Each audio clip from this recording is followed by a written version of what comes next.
All right, today I just want to run through the process of approving hourly staff payroll. You should receive a spreadsheet from me each week. We break it up by week, even though payroll is bi-weekly, just to keep things a little bit cleaner and more manageable for everybody. So you'll get an email from me and there will be a spreadsheet in it.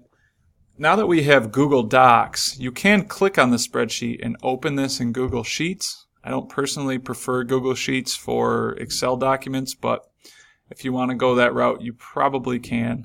It should work just fine. But what I would prefer to do is actually have everybody go ahead and download this as an Excel spreadsheet. So click on this down arrow, as you know, and it's going to pull it up. You can open it. It's probably going to put it on my other screen. Yeah, so I'm going to bring that over here. And you'll see on this spreadsheet basically every hourly staff in the school district. I'm going to do one thing real quick. I'm going to pause for just a second. So once you have this spreadsheet, the first thing you want to do is go find yourself on this please select your department supervisor for this shift. So just go ahead and select yourself. I guess I could select myself, but I'll pretend I'm Gus right now. And you're going to see just the staff that are working in your building. So for last week, there was just Emily and Jody and a little bit of interpreting here.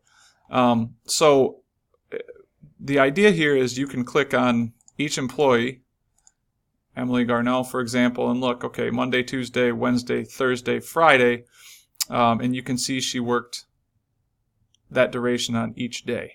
There was the open house that one night. So this was her total hours for the week, 27 and 15 minutes. If she had requested leave time, you would see that in here in blue, as long as her leave time PDF was forwarded to me.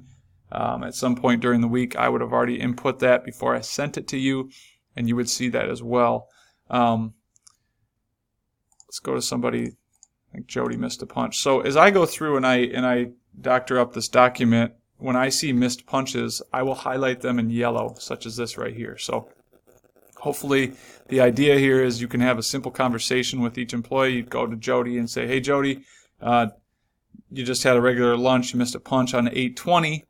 And then all you need to do is go ahead and put that time. You do have to say AM or PM in there, and it'll automatically calculate it. And you can see now everything works for Jody. She worked a little bit of overtime last week due to the open house. Not my favorite thing, but that's not what this video is about.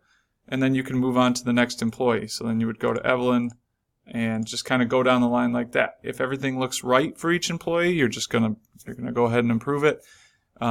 You can have those conversations such as that one with Jody as needed.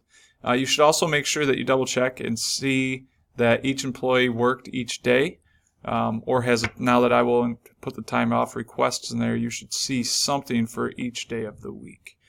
Once you're done, you can take this file, so this would be Gus. It's still highlighted just to Gus, so you can click save as, and really you can put it wherever you want. You can keep it as a file. I'm just going to say that this will be on my desktop. Again, I'm pretending to be Gus right now. So you can call it whatever you want, save it, and then email this back to Brandy and I, and just attach this file. And so then Brandy most likely will look at your file and say, okay, the missed punch there was 12 o'clock, or any other changes that are needed, and that will be it. So that's the weekly process. On payroll weeks, which I'll tell you it's a payroll week, we need these back by 10 a.m. on Monday.